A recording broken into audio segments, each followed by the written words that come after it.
اعوذ باللہ من الشیطان الرجیم بسم اللہ الرحمن الرحیم۔ السلام علیکم دوستوں، welcome to my YouTube channel. دوستوں، آج ہم آپ لوگوں کو بتائیں گے شیطان ابلیس لعین اس نے حضرت آدم علیہ السلام کو سجدہ کرنے سے انکار کیوں کیا۔ آج ہم آپ لوگوں کو اس کے بارے میں بتائیں گے۔ ویڈیو کو آگے بڑھانے سے پہلے اگر آپ میرے چینل پر نئے ہیں پلیز میرے چینل کو سبسکرائب کر لیں۔ جب اللہ تعالیٰ نے فرشتوں کو حکم دیا کہ حضرت آدم علیہ السلام کو سجدہ کرو تو تمام فرشتوں نے اللہ تعالیٰ کے حکم کی تعمیل میں سجدہ کیا۔ ابلیس چونکہ کثرت عبادت کی وجہ سے فرشتوں کے ساتھ رہتا تھا، لہٰذا اسے بھی فرشتوں کے ساتھ حضرت آدم علیہ السلام کو سجدہ کرنے کا حکم دیا گیا، مگر ابلیس حضرت آدم علیہ السلام کی عزت و فضیلت کو دیکھ کر حسد کرنے لگا اور تکبر کرتے ہوئے انہیں سجدہ کرنے سے انکار کر دیا۔ اللہ رب العزت نے اس سے سجدہ نہ کرنے کی وجہ پوچھی تو اس نے جواب دیا، میں آدم علیہ السلام سے بہتر ہوں۔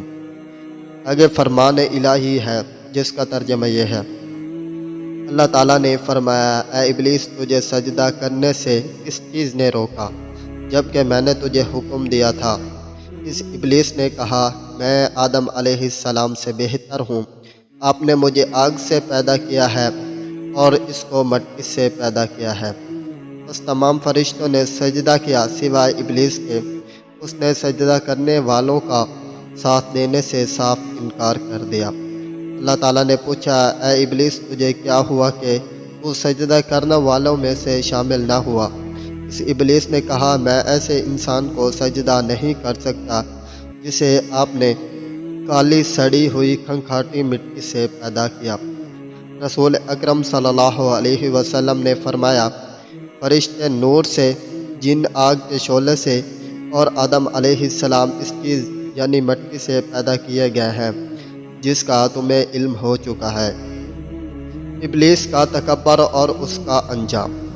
جب ابلیس نے اللہ تعالیٰ کی نافرمانی کرتے ہوئے حضرت آدم علیہ السلام کو سجدہ کرنے سے انکار کر دیا تو اللہ رب العزت نے اس مقام و مرتبہ چھین کر قیامت تک کے لیے اسے ملعون و مردود قرار دے کر جنت سے نکل جانے کا حکم دیا۔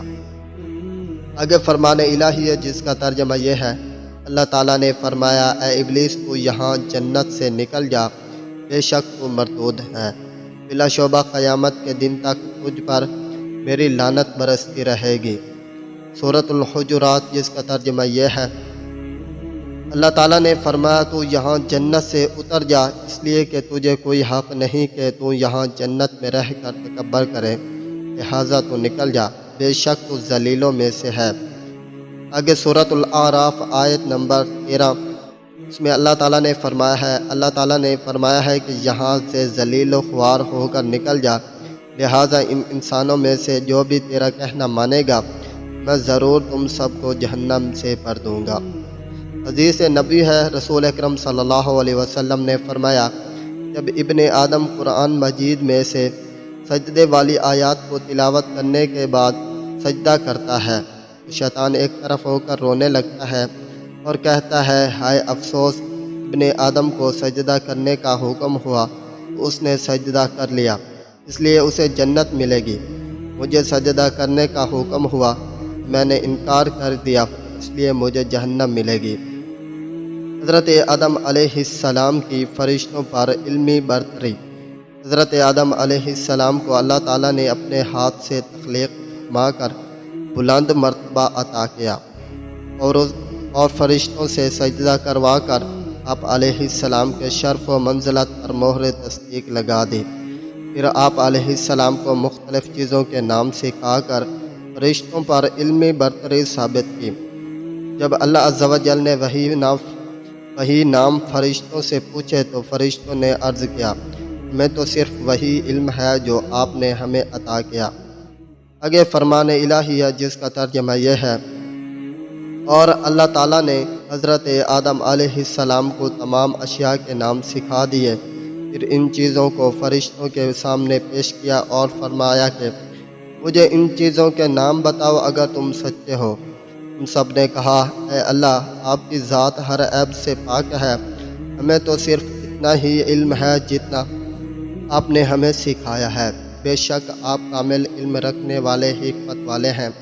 اللہ تعالیٰ نے فرمایا کہ اے آدم انہیں فرشتوں کو ان چیزوں کے نام بتاؤ۔ جب انہوں نے آدم علیہ السلام نے انہیں ان چیزوں کے نام بتا دیے تو اللہ تعالیٰ نے فرمایا کہ کیا میں نے تم سے نہیں کہا تھا کہ میں ہی زمین و آسمان غیب چھپی ہوئی باتیں جانتا ہوں، اور میں جانتا ہوں جو کچھ تم ظاہر کر رہے ہو اور جو کچھ تم چھپا رہے ہو۔ تو دوستو میں امید کرتا ہوں کہ یہاں تک آپ لوگوں کو ویڈیو کی سمجھ آ گئی ہوگی۔ اگر آپ لوگوں کو ویڈیو کی سمجھ آ گئی ہے تو پلیز میرے چینل کو سبسکرائب کر لیں، ویڈیو کو لائک کریں، شیئر کریں تاکہ یہ ویڈیو دوسرے لوگوں تک بھی پہنچ سکے۔ ملتے ہیں انشاءاللہ نیکسٹ ویڈیو میں، تب تک کے لیے مجھے دیجیے اجازت اور اپنا ڈھیر سارا خیال رکھیے گا۔